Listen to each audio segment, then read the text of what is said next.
What the actual fuck, dude? Yeah.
Alright, what is up, guys? Sorry about all of that nonsense. If you guys were getting notifications or whatever. Yeah, we were having issues with Restream, and yeah, haven't been enjoying that. But we're gonna try not to be too tilted, and we're gonna get into some high stakes PLO action. We have a couple minutes to see if we can get some folks joining in the chat, because we do have this on no delay, and so we want to get some sort of interactive session and get some discussions going around the hands.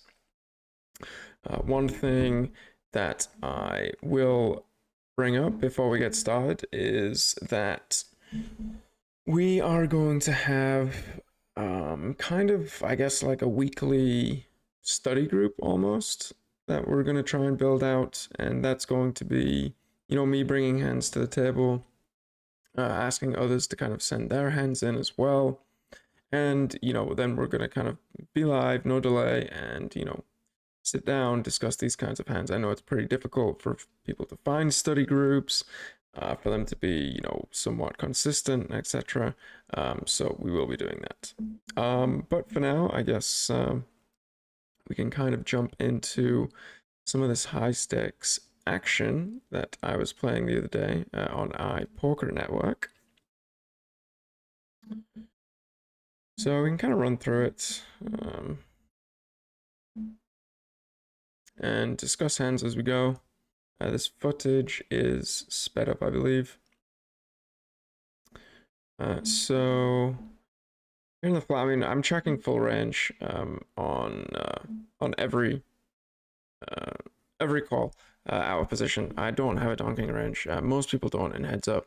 You wouldn't on a board like this anyway, given that it does favor the in position player, but it is something to note if you're playing heads up, or if you're playing 6-max and you're playing against someone in the big blind that just checks their whole range and they don't have a donking frequency, you need to then adjust your betting frequency in order to take that into account, because they will then have, you know, more of their stronger hands in their range if they were supposed to, you know, donk 20% on a 4, 5, 6 rainbow board or something like that. So just something to note for the entirety of this session. You know, obviously ranges are a lot wider here. We're going to bluff a lot wider and value bet a lot wider. So we want to look at hands like this and think about whether we want to bet the turn. And, you know, when you don't necessarily have as much kind of range or equity advantage when, you know, ranges are really wide, you know, similar-ish to button big blind, but even wider, you want to just start thinking about, you know, how your hand plays over multiple streets. So in this particular spot, you know, obviously he doesn't have a straight. There's no one that's really ever checking back a straight, and maybe like ace ace, you know, queen 10 here. So the queen itself is not necessarily, you know, one of the key blockers that we want to have here. But, you know, one thing that is key is that, you know, we want to get protection from our like 4-4 type hand that we have here, right? So we have some equity. If he did turn a jack, he's never really going to raise a jack. He will have some ace jack in his range and some, you know, turn boats. He's not going to have that many overfolds, given that, you know, most of his ace ace and king king will still bet this flop, given the wide ranges. So when we get to this turn, we're really kind of thinking about getting some protection from his hands like 7, 8, 9 that are just going to snap fold this turn, but actually have like decent equity against our particular holding. And also, you know, if we do get called, you know, we do have some equity against the jack with the gut shot and the lower underfull. So I don't think the queen is the key blocker here, given that he's already announced that he doesn't have queen 10. But I think this is probably a protection bet that we want to utilize.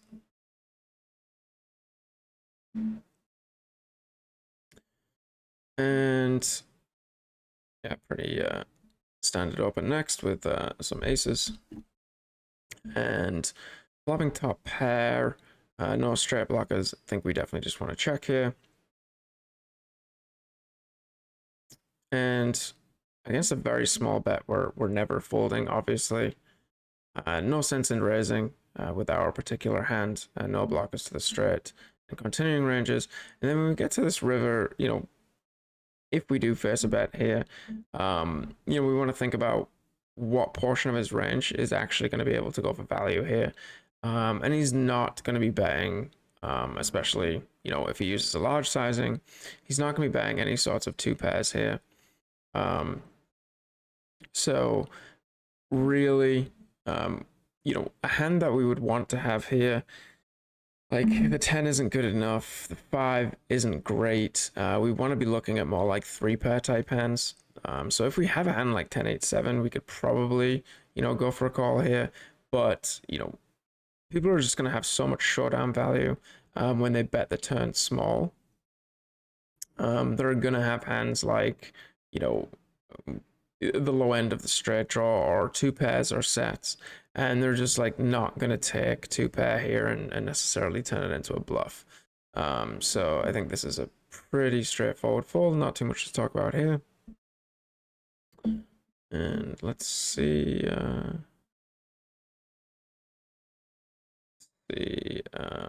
what playback speed we have. And let's speed this up.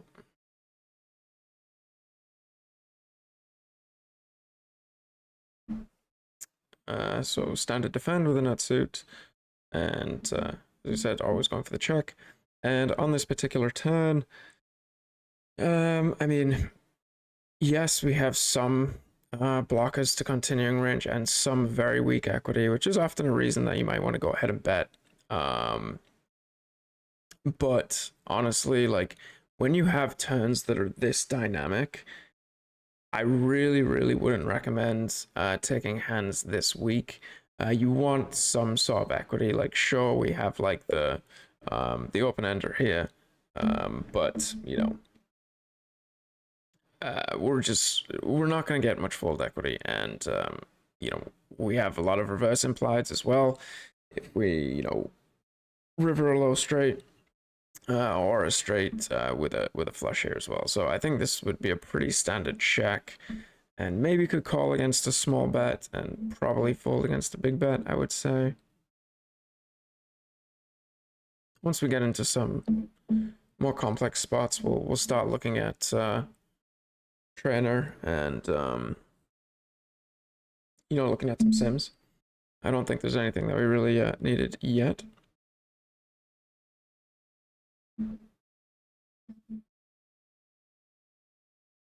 I don't know what that emoji is. Whoops, 110. Can't actually tell what that is. It's kind of small on my screen. Anders, what is up? What is up? Wait, let's pause this real quick. No, this is not 888. This is actually this is iPoker skin. So this is Champion Poker. If you guys have not checked it out, or if you do play on iPoker, Champion is really good rake back. I mean, the rake structure isn't bad on iPoker anywhere, and then you kind of combine that with an overall like 50, I think I get about 52% rake back with their in-house rake back and then affiliate. So it's actually really good in terms of playing like really low rake, especially a heads up. Problem is it's like a little reggish. So you have to kind of be patient with some of the games, and you know, like there will just be like 6 regs sat open sing 510. So you have to kind of man up and battle some regs to get them to leave the table, so you can be the one that the fish selects. So I don't think too much interesting going on in this hand here. Oh, hang on. Actually, so decision here on the flop whether we want to c-bet. And this hand is, you know, relatively strong here. I think it's pretty close. Usually with these kind of like non-nutted draws, I mean, obviously we have like the nut open ender, but you know, if I had the king high flush draw here, like I'm definitely gonna bet, but this is right on the edge, so I don't mind strengthening my check back range with this hand. And so this is actually an interesting spot when we turn the 6 though. So when you think about what's going to happen now on this turn after we check back the flop and he pots into us, we have to think about what our range actually looks like, right? So the strongest possible mid hand that we can have realistically is a very weak queen 10, right? We'll have some solo plays in there, right? Like, you know, sets and nut flush draws with a straight draw kind of thing. But those are obviously a tiny portion of our range. So when we check back, we face a pot size bet, we do need to find some aggression. And obviously we're going to find that with 6-6. We're going to find that with, you know, our slow plays from the flop. But again, that's a small portion of our range, and we need to have a larger raising range in position. Otherwise, we're just going to get punished because our opponent can just bet the turn like this, really merged with a hand like queen 6, queen deuce, and you know, we'll call with a hand like this, and then you know, it's relatively easy-ish decisions for him on the river. So if we are going to raise hands outside of 6-6 and slow plays, where do we find those? And I mean, this is probably the best possible draw that we can kind of turn, right? So we already have a pretty strong draw on the flop that was nearly good enough to bet, and then we turn an additional gut shot and kind of like not really much else connects. So this is like definitely something you know, that we could go ahead and raise. And if I was trying to sort of a raise, you know, if I was trying to raise something and add more aggression to my game, this is going to be a spot that I need to. And I think in game I just called, I believe. But yeah, so I would like to see a raise there, because if I'm not raising this hand, then I don't know what else I'm raising. Do you play raises here with no 6 blocker? Obviously, always the most important check rip, or in position raise card. Yeah, so I mean, I think you have to like a certain portion if you're gonna be raising like almost all 6/6. Um, but at the same time, like it's like you're probably betting most of your air on the flop. So like you probably have or should have somewhat of a marginal hand on the flop. So if you connect with the 6, like it's likely that you turned like a, you know, a weak pair or like a 6 and some showdown value maybe. So 6x will definitely be in part of like the bluff raising range, of like more of the pure bluff raising range, like not this hand that has a ton of equity. So yeah, I think 6x you know, is definitely going to be in there. I guess less important when 9/8 deuce flop with like a king turn. Yeah, for sure. So then we obviously like river the nuts, which is always fun. Highly recommend it. And I don't think there's too much interesting here apart from talking about bet size. So like you can just always, you can make every bet size, every river raise like pot if you want. Like it's probably not going to be like a disaster. Obviously some runouts are going to be different. But what you want to think about is like, imagine that this was the 5 of clubs, right? Like if this was the 5 of clubs, I'm never considering raising anything else other than pot. And that's because the second best hands, you know, are going to be second, third nut flushes, and they have really good blockers to my value raising range, right? Here, it's like impossible to have blockers to my value raising range without like a pure bluff catcher. I know a flush draw is like a bluff catcher as well, but like if this had been, you know, a different straight run out where there was like 2 straights available on the river, then it's a little easier to go for just a pot sizing, because his second nut calling range also has blockers to your nut value range, right? So I think that's like a good thing to know about sizing, but you're never going to go wrong by you know, playing super polarized and just jamming pot, in my opinion. So I think we could mix here, probably, like maybe when we unblock the pairs, we might want to raise a little bigger. Blocking the pairs, probably raise smaller because we just limit everything that you can call with, basically. But either way, it's gonna be really tough to get value, because I mean he's pretty much, I don't know if people would take this sizing with like queen 4, maybe, not sure. So we 3-bet here and c-bet this flop, which I don't like, to be honest. So this is going to be probably, for most of you guys, you're like, well, yeah, this is a range bet. But you have to think the difference in 6 max. So 6 max, you know, what's your 3-bet? Like 12%, maybe? Is that high? Maybe like 10%, 12%, depending on positions. In heads up, it's probably going to be closer to like 20% plus, maybe. And then also you have an opening range that's going to open 85% of hands and then call, you know, 85% of 3-bets, right? So it's a super wide range. So you have to be like really careful on like these ace deuce deuce boards. Ace deuce deuce, ace 3-3, ace 4-4. Once it gets a little higher into like the 7 range, you're then going to be able to compete in that 7x category, because you're going to be 3-betting hands like ace 7-6-5 double, you know, hands like that. But here, you know, the bang frequency is nowhere close to range, and we're just not doing well enough on this board. And, you know, like he's never folding an ace, and we block every hand that's ahead of us. We don't need much protection, maybe from flush draws. So maybe if you had a diamond here, I think we could bet. But yeah. Exactly. Exactly, Anders. Some of the worst blockers in the deck. So a little bit of a punt on the flop.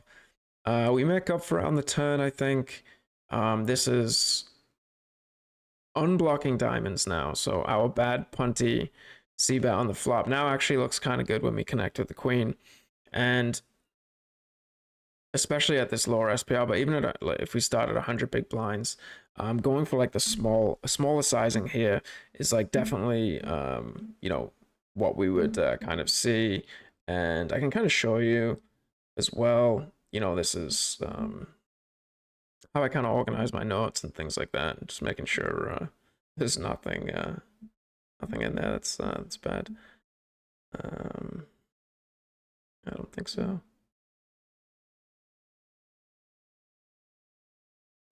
Okay, so like when I am organizing my notes, what I'll kind of do is I'll get to the spot, and you know, maybe my question in this spot was, do I really want to be betting at a high frequency on this board? And what ace XX paired board do I want to bet on? And so that's an easy one to go look at, right? Like you can just kind of like check that off in a solver. It doesn't really factor that much because people are playing relatively GTO pre-flop, so that's easy enough.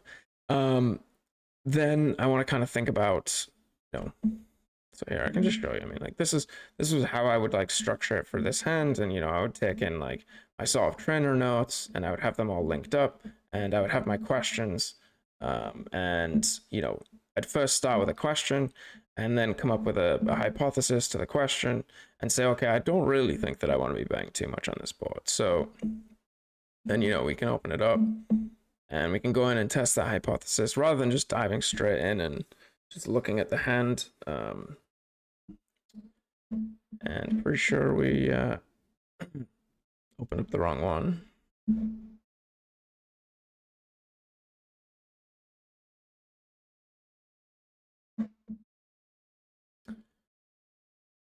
So 3-bet pot, and you know, we can look at these like ace x soft pad board, then ace, and you know, we could open up a couple of them, right? So like ace 4-4. This is what I would open up. I'd pull up another window, and I would say, okay, what about you know, do we have like ace 7-7 two-tone, and then you know, another window, and I would just go through and I would just kind of look and see what that pattern kind of looks like. Like ace jack jack, and we should see obviously the bang frequency increase as those cards move up, I would imagine.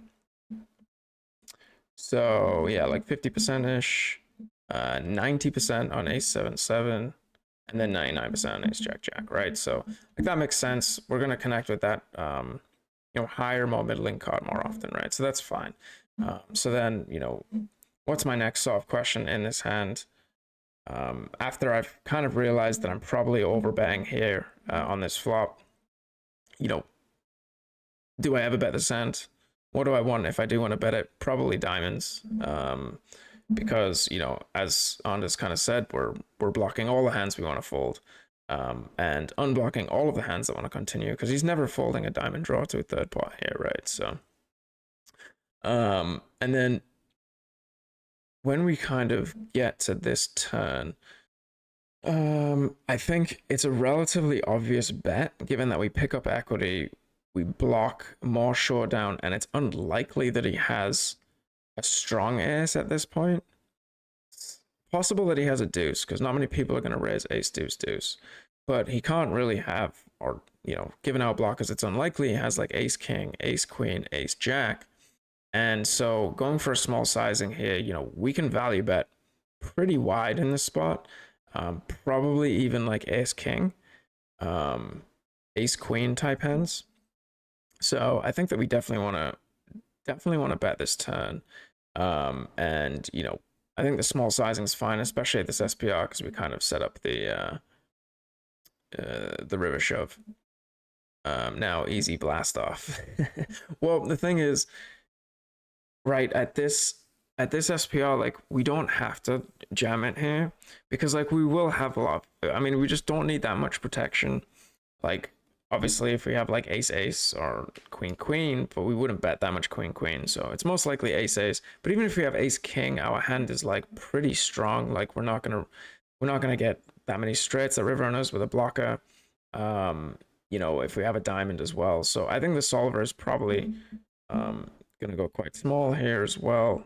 So I did run sims for these spots. I didn't really look at them. But we should be able to open them up. So that's what I also do as well. Save down the sims and then just save the link down in the specific hand that I'm actually doing for review, because otherwise anybody that runs sims knows that they get absolutely lost throughout your computer with Monka Solver. Okay, so when we get to this turn, Solver does like heavily sort of prefer this sizing. And, when we look at a hand that's not bigger than an ace, any hand not bigger than an ace, when we have a queen, sizing definitely goes up.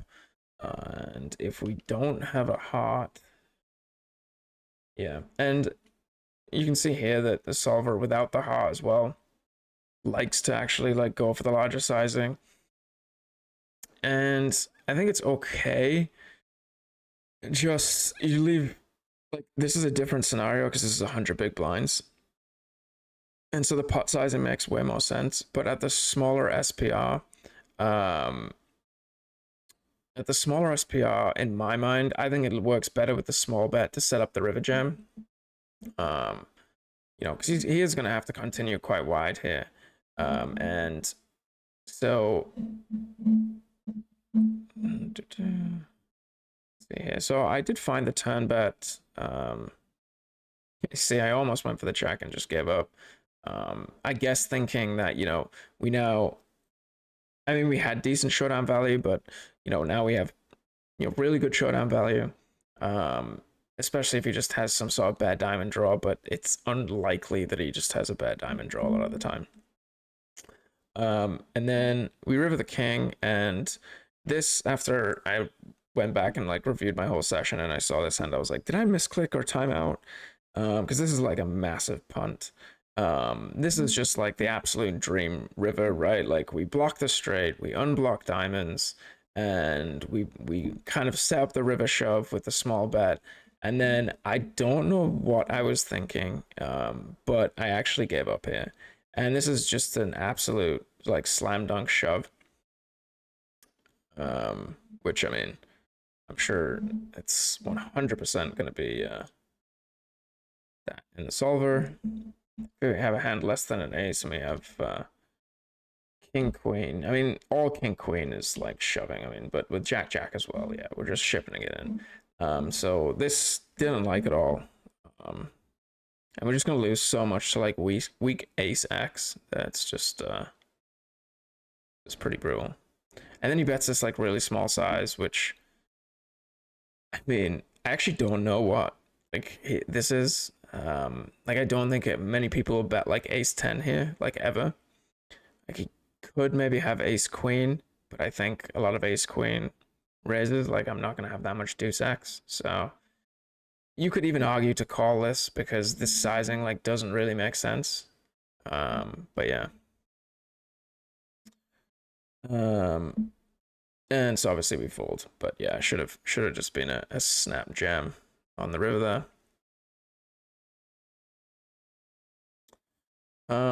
Pretty standard c-bet here, blocking top pair and some straight blockers. Could check it back, but probably pretty close. I think I remember this guy folding to like a lot of c-bets, so was probably betting pretty liberally. Just tanking with the open raise. Okay.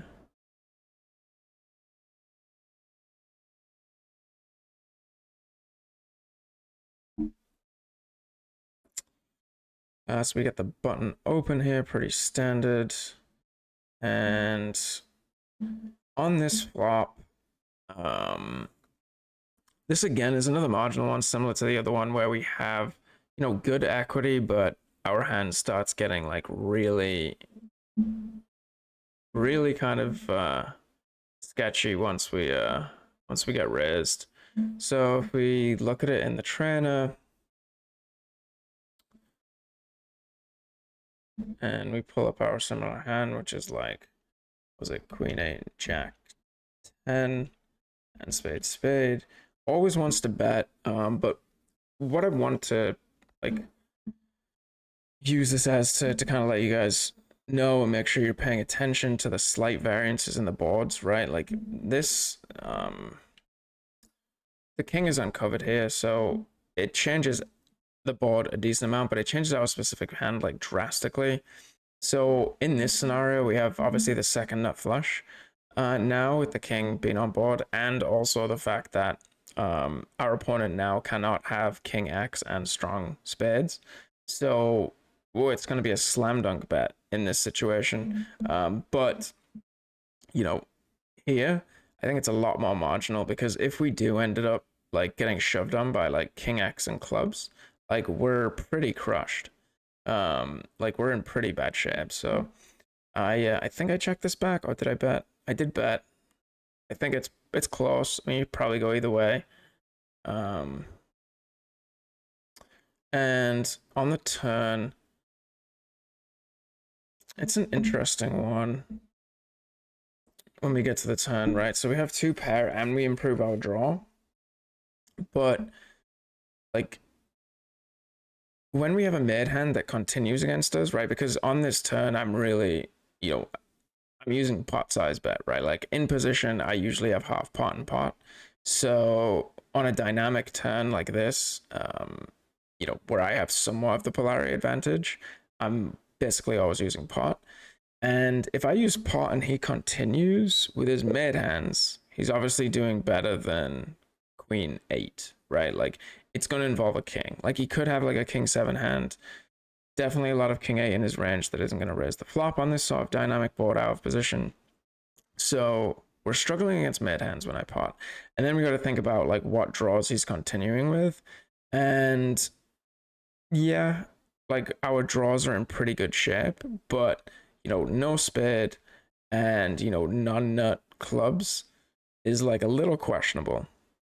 So I think the solver would probably pot this like when we run it. I can open that up, but again, that's based off the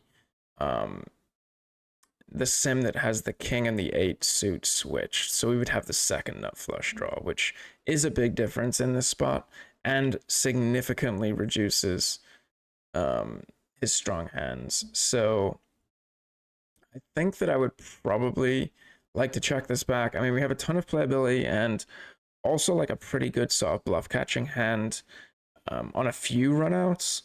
And, there's not going to be many rivers where we go for thin value with our two pair. So we could just realize our equity here. Like, I don't think we're getting like that much to fold, and definitely don't need much protection at all. So I think I'd be fine with a check back here.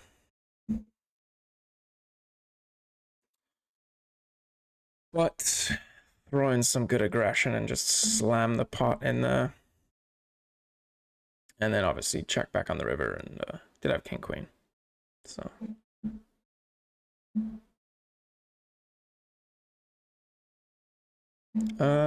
this is actually an interesting one.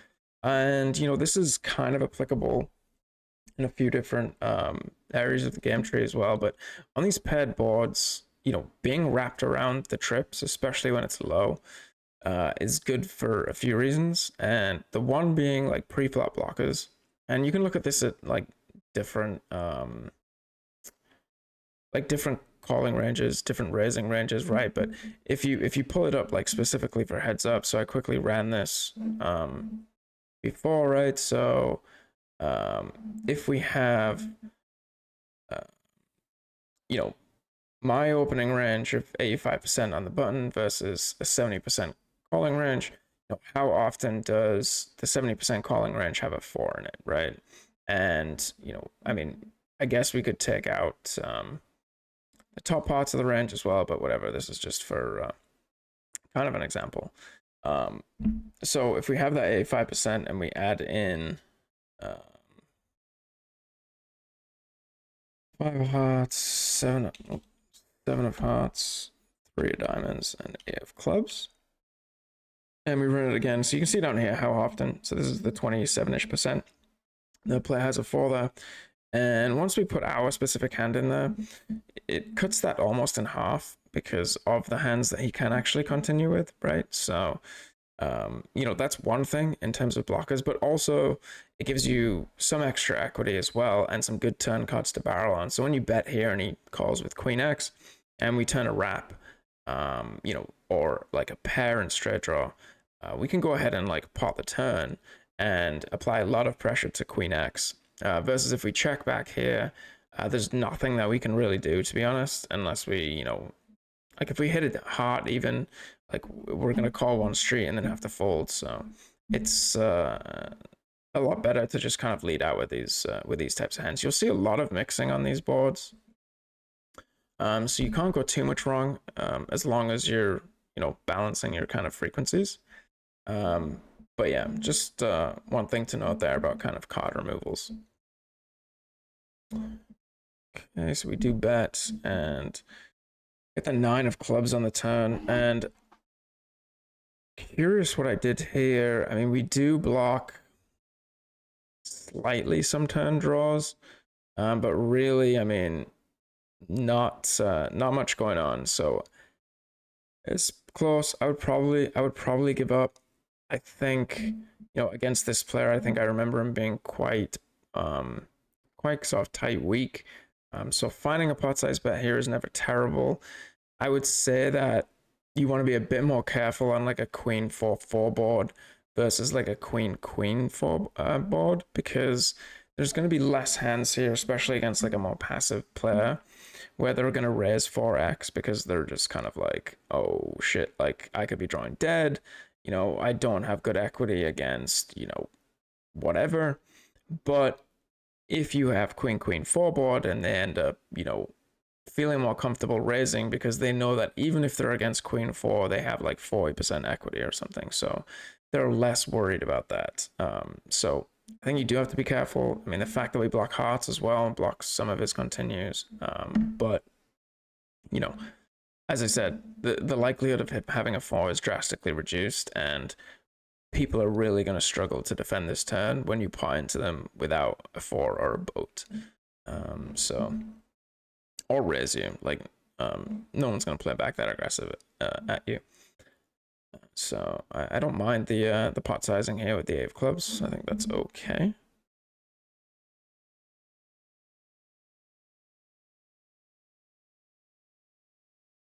And yeah, pretty standard fold.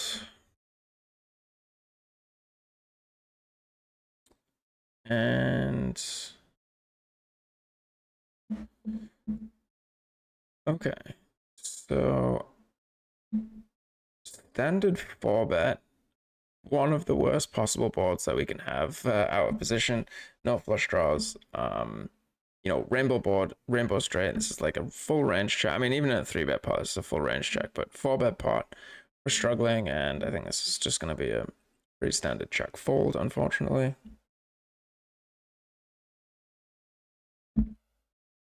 I don't think he wants to go pot there either.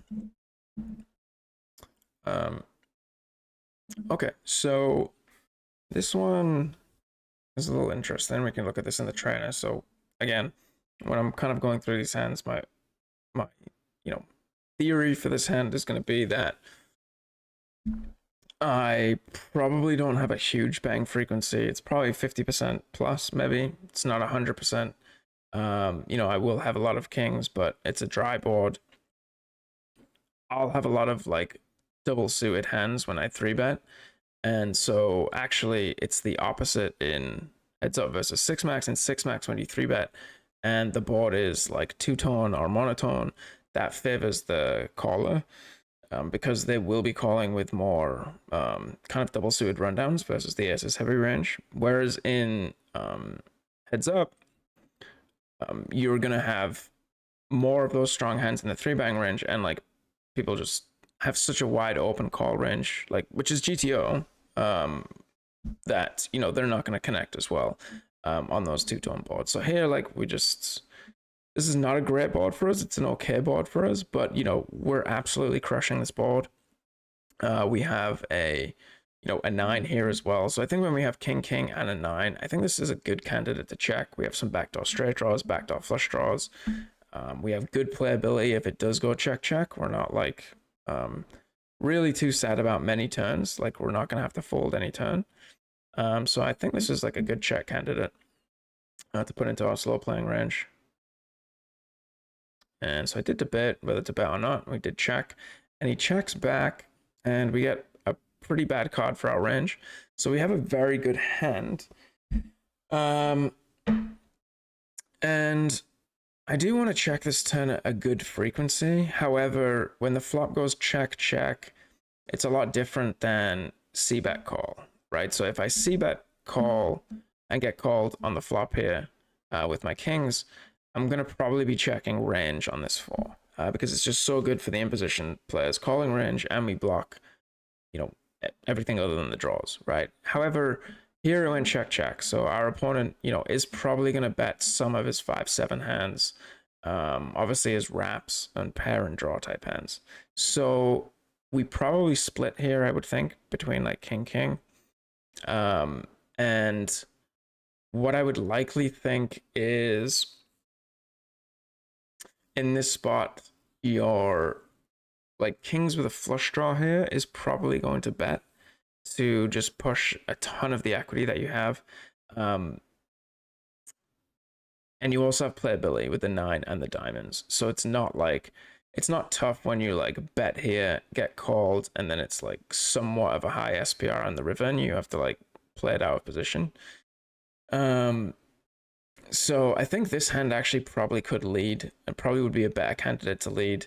You'll see in other situations, like if this was a deuce of diamonds, and let's say we had back king king, no straight draw, no and diamonds, like those king kings often want to go for like a check raise to get stacks in on the turn and not have to play an ugly river out of position. If you have those ugly kings, you're more likely to just go for a check call here, I think, because you don't have as much equity, obviously, when he does turn over the 5-7, which will be a portion of his range. So I think you want to lead kings with backup usually, and then with your weaker kings, when they are the nuts, you probably want to check raise them. And then when they're not the nuts, check call them. That's how I would probably structure my range of like really strong hands on these types of boards. So this is probably a lead. I mean, we can take a look.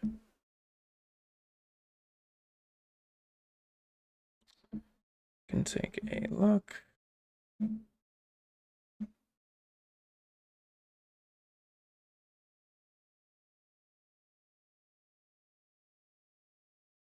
But I just kind of felt that not as many people appreciate the check check nature versus the bet call nature of this turn, and that I felt like he was going to be aggressive on this turn when I checked twice as the 3-bet.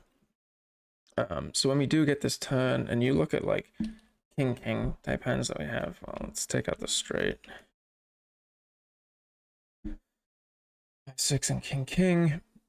So yeah, kind of splitting between checking and betting. And if we go diamond diamond, much higher frequency of betting, apart from the ones that are just absolutely crushing, like king king 5-7, where we block pairs, diamonds, straight draw, everything. And yeah, obviously if we kind of bet here with or if we did check with any of these hands, sorry, and we faced a pot size bet, like we're just gonna jam it in. Whereas if you looked at the weaker kings, like without diamonds, without, I don't know, like 9 or 10, you'll see that these are going to check, but kind of for a different reason, where they're mostly just going to call. And what is this? 5-6 and king, and not bigger than 5-6 and king.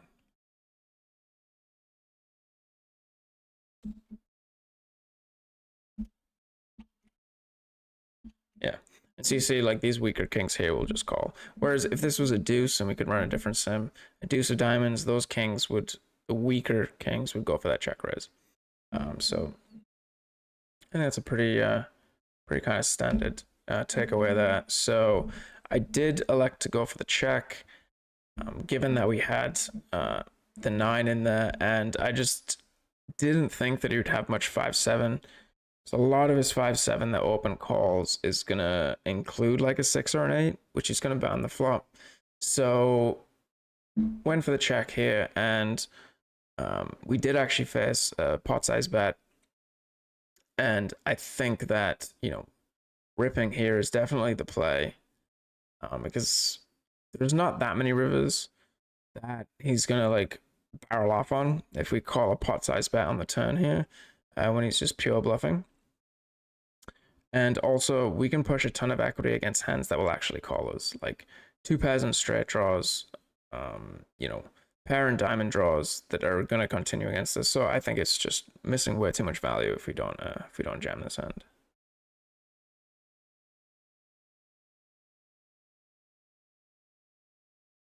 And he ships it in, and he did turn 2 pair and the gut shot, so absolutely crushing. And we managed to hold for a nice 2K pot. And that's might be it for me for this one. It's a bit of a test stream. One, I am mega tilted from spending an hour with support trying to get this shit to work. And also, I assume that you guys as well probably got 20 notifications from me saying that a stream was starting and then it wasn't starting.